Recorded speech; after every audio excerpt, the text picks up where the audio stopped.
ಇದು ನಮ್ಮದೇ ಹುಣಸೆ ಮರ. ಬಡಿಯೋಕೆ ಯಾರು ಬರೋದಕ್ಕೆ ಊರಿದ್ದ ಹಾತ್ಕೊಂಡು ಇಲ್ಲಿ ಹಾಕೊಂಡಿದ್ದೀವಿ. ಸಿಪ್ಪೆ ತಂದಿರೋದು ಅಲ್ಲಿ ಹಾಕ್ಬಿಟ್ಟು ತಿರುಗಿ ಇಲ್ಲಿ ತಂದು ಹಾಕ್ಕೊಂಡು ಈ ಥರ ಎಲ್ಲ ಕುಟ್ತೀವಿ.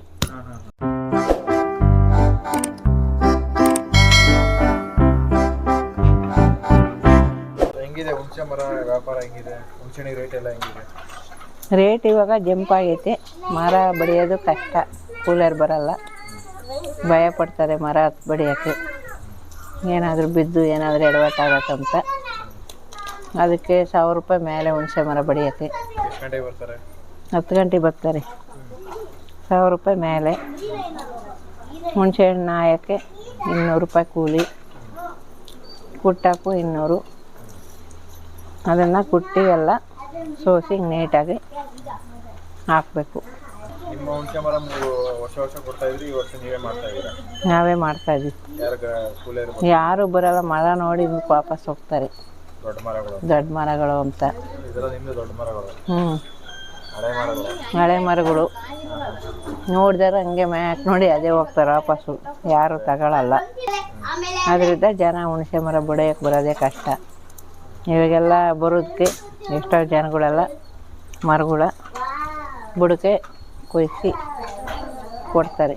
ಏನಕ್ಕೆ ಕೊಯ್ಸ್ತಾರೆ ಅಂದರೆ ಮರ ಹತ್ತಲ್ಲ, ಬಡಿಯಲ್ಲ. ಆದಾಯ ಇದ್ರೂ ಬಡಿಯೋದು ಬರ್ಬೇಕಲ್ಲ. ಬಡಿಯೋದು ಹೆಂಗಾಗುತ್ತೆ?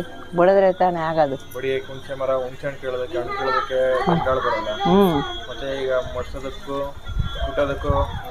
ಆಳುಗಳು ಬರಲ್ಲ, ನಾವೇ ಮಾಡ್ಕೋಬೇಕು. ಅದರಿಂದ ಕಷ್ಟ. ಅದರಿಂದ ಬುಡಕೆ ಎಲ್ಲನ ಎಷ್ಟೋ ಜನಗಳು ಎಲ್ಲನ ಬುಡಕ್ಕೇನೆ ಎಲ್ಲ ಕೊಡ್ತಾ ಇದ್ದಾರೆ. ಭಾಳ ಕಷ್ಟ ಹುಣಸೆ ಮರದ್ದು. ಜನಗಳು ಯಾರು ಈಗಿನ ಜನಗಳು ಅಂತೂ ಮರನೇ ಹಚ್ಚಿ ಬಡಿಯಲ್ಲ. ಯಾರೋ ಹಳಬ್ರು ಯಾರನ್ನ ಹಿಂಗೆ ಹಚ್ಚಿ ಬಡಿಬೋದು. ಇವಾಗ ಅಡಿಕೆ ಕೊಯ್ಯೋಕ್ಕೆ ಇವಾಗ ಮಿಷಿನ್ ಥರನೇ ಬಂದೈತೆ ಕೊಯ್ಯೋಕ್ಕೆ. ಹುಣಸೆ ಮರಕ್ಕೆ ಆ ಥರ ಏನಾದರೂ ಬಂದರೆ ಕಂಡಿಡಿದ್ರೆ ರೈತರಿಗೆ ಅನುಕೂಲ ಆಗುತ್ತೆ. ಇದು ನಮ್ಮದೇ ಹುಣಸೆ ಮರ. ಬಡಿಯೋಕೆ ಯಾರು ಬರೋದಕ್ಕೆ ಊರಿದ್ದ ಹಾತ್ಕೊಂಡು ಇಲ್ಲಿ ಹಾಕೊಂಡಿದ್ದೀವಿ. ಇದನ್ನೆಲ್ಲ ನೀಟಾಗಿ ಗೊಳೆ ತೆಗೆದುಬಿಟ್ಟು ಬಂಡೆ ಮೇಲೆ ಹಾಕ್ಕೊಂಬಿಟ್ಟು ಎಲ್ಲ ಒಂದು ಕೋಲ್ ತಗೊಂಡು ಎಲ್ಲ ಬಡಿಬೇಕು. ಬಡಿದು ನೀಟಾಗೆಲ್ಲ ಇದು ಮಾಡ್ಕೊಂಡು ಅಲ್ಲಿ ಕುಟ್ಕೋಬೇಕು. ಸಿಪ್ಪೆ ತೆಗೆದಿರೋ ಹಣ್ಣು ತಂದು ಇಲ್ಲಿ ಹಾಕೊಂಡಿದ್ದೀವಿ. ಸಿಪ್ಪೆ ತಂದಿರೋದು ಅಲ್ಲಿ ಹಾಕ್ಬಿಟ್ಟು ತಿರುಗಿ ಇಲ್ಲಿ ತಂದು ಹಾಕ್ಕೊಂಡು ಈ ಥರ ಎಲ್ಲ ಕುಟ್ತೀವಿ. ಹಿಂಗೆ ಕುಟ್ಟಿ ಹಿಂಗೆಲ್ಲನ ಬೀಜ ಒಂದು ಕಡೆ ಹೋಗುತ್ತೆ. ಹಿಂಗೆ ಸೋಸಿ ಹಾಕೊಂಡ್ರೆ ಹಣ್ಣು ಈ ಥರ ಬರುತ್ತೆ. ಚೆನ್ನಾಗಿರುತ್ತೆ ಸಾರಿಗೆ. ಇದು ಕುಟ್ಟಿದಾದ್ಮೇಲೆ ತೆಗಿತೀರಾ? ಅದಾದ್ಮೇಲೆ ಬೀಜ ಹೆಂಗೆ ರೇಟ್ ಇದೆ ಬೀಜಕ್ಕೆಲ್ಲ? ಬೀಜಕ್ಕೂ ರೇಟ್ ಇದೆ. ಬೀಜನೂ ಮನೆ ಮುಂದಕ್ಕೆ ಬಂದು ತಗೊಂಡೋಗ್ತಾರೆ. ಬೀಜನ ಮನೆ ಮುಂದಕ್ಕೆ ಬಂದು ತಗೊಂಡೋಗ್ತಾರೆ KG ಲೆಕ್ಕ. ರೇಟ್ ಏನು ರೇಟ್ ಇದೆ ಇದಕ್ಕೆ? ರೇಟು ಹಣ್ಣು ಕಲರ್ ಇದ್ದು ಬೆಳ್ಳಗಿದ್ರೆ ಚೆನ್ನಾಗಿದ್ರೆ 20,000 25,000ವರೆಗೂ ಐತಿ ಕ್ವಿಂಟಲ್ಲು. ಈ ಥರ ಹೂವು ಹಣ್ಣಾದರೆ 15,000. ಸುಮಾರಕ್ಕಿದ್ದದ್ದು 10,000. ಈ ಥರ ಹಿಂಗೆ ಸಿಗದಾಕದು.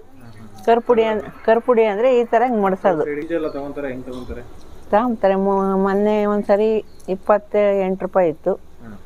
ಇವಾಗ 30 ರೂಪಾಯಿ 32 ರೂಪಾಯಿ ಆಗೈತಿ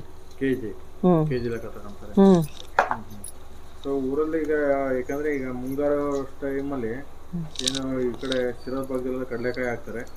ಸೊ ಇಂಥ ಬೇಸಿಗೆಯಲ್ಲೇ ಹುಣಸೆ ಕೆಲಸ ಇದ್ದೇ ಇರುತ್ತಲ್ವ?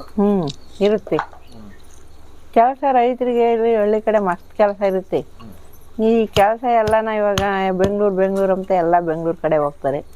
ಹಳ್ಳಿ ಕಡೆ ಮಾಡೋರು ಜನನೇ ಇರಲ್ಲ. ರೈತರಿಗೆ ತುಂಬ ಕಷ್ಟ. ಏನು ಮಾಡಿರು ಒಂದು ಕಡಲೆ ಗಿಡ ಕೀಳ್ಬೇಕಂದ್ರು ಬೆಳಗ್ಗೆ 10 ಗಂಟೆಗೆ ಬಂದು 2 ಗಂಟೆಗೆ ಹೋಗ್ತಾರೆ. ರೈತರಿಗೆ ಏನು ಉಳಿತೈತಿ? ಹುಣಸೆ ಮರ ಬೆಳೆಸೋದು ಸಣ್ಣ ಒಂದು ಸ್ವಲ್ಪ ಸೊಸಿ ದೊಡ್ಡ ಗಿಡ ಆಗತ್ತಕ ಒಂದು ಸ್ವಲ್ಪ ಆರೈಕೆ ಮಾಡಬೇಕು. ಆಮೇಲೆ ದೊಡ್ಡ ಗಿಡ ಕಾಯಿ ಬಿಡಂಗಾದಾಗ ಅದನ್ನೇನು ಆರೈಕೆ ಮಾಡೋಂಗಿಲ್ಲ. ಮಳೆ ಬಂದರೂ ಬೆಳೆ ಆಗುತ್ತೆ, ಮಳೆ ಬರ್ದಿದ್ರು ಬೆಳೆ ಆಗುತ್ತೆ ವರ್ಷ.